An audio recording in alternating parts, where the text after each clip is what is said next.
बरसात की काली रात थी। पूरे गांव में सन्नाटा पसरा हुआ था। सिर्फ चौपाल पर कुछ बूढ़े बुजुर्ग अलाव के पास बैठे आपस में बातें कर रहे थे। बाहर कड़कती बिजली और गरजते बादल किसी अनहोनी का आभास दे रहे थे।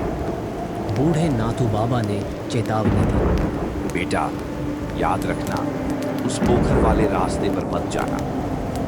क्यों बाबा, वहाँ क्या है? अरे, जब भी तेज बरसात होती है वहाँ बरसाती औरत दिखाई देती है। लाल चुनरी, भीगे बाल और ऐसी आंखें जिनमें आग जलती है। जो भी उसके बुलावे में गया कभी वापस नहीं आया। बच्चे सहमकर अपने अपने घर भाग गए, लेकिन गांव के कुछ जवान हंस पड़े। ये सब अंधविश्वास है बाबा, भूत प्रेत कुछ नहीं होता। लेकिन रामू, गांव का सबसे जिज्ञासु लड़का, सारी रात सोचता रहा। क्या सचमुच कुछ है उस रास्ते पर? अगर सब झूठ है तो साबित क्यों न कर दूं? उस रात रामू छिपते छिपाते पोखर वाले रास्ते की ओर निकल पड़ा। रास्ता कीचड़ से भरा था। हवा हू हू कर रही थी और दूर पीपल के पेड़ की परछाई डरावनी लग रही थी।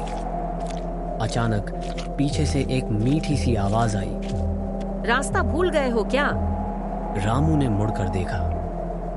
एक औरत खड़ी थी, लाल चुनरी पूरी भीगी हुई, चेहरे पर अजीब सी मुस्कान और आंखों में लाल चमक। कौन हो तुम? मैं मदद करने आई हूँ। चलो, मैं रास्ता दिखाती हूँ। बिजली चमकी और रामू ने देखा, उसके पैर जमीन को छू ही नहीं रहे थे। रामू कांप उठा। वह भागने लगा। पीछे से वही आवाज गूंजी। भाग मत, अब तू भी मेरा है। रामू किसी तरह हाँफते हाँफते गांव पहुंचा। उसका चेहरा सफेद पड़ गया था, होंठ नीले हो गए थे। बाबा, सच है, मैंने देखा उसे। लाल चुनरी वाली औरत। उसके पैर नहीं थे।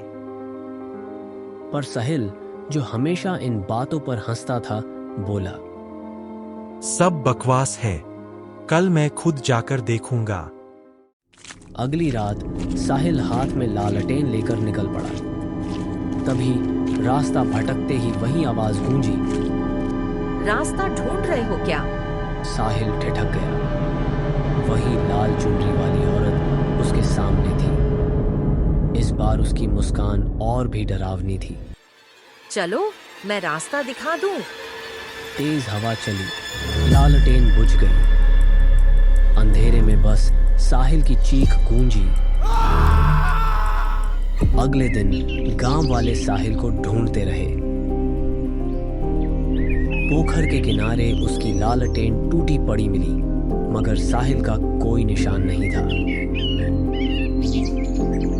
आज भी गांव के लोग कहते हैं, बरसात की रात में अगर कोई पोखर वाले रास्ते से गुजरे तो भीगी हुई लाल चुनरी वाली औरत उसे पुकारती है, और जो इसकी आवाज सुन ले वो कभी गांव वापस नहीं आता।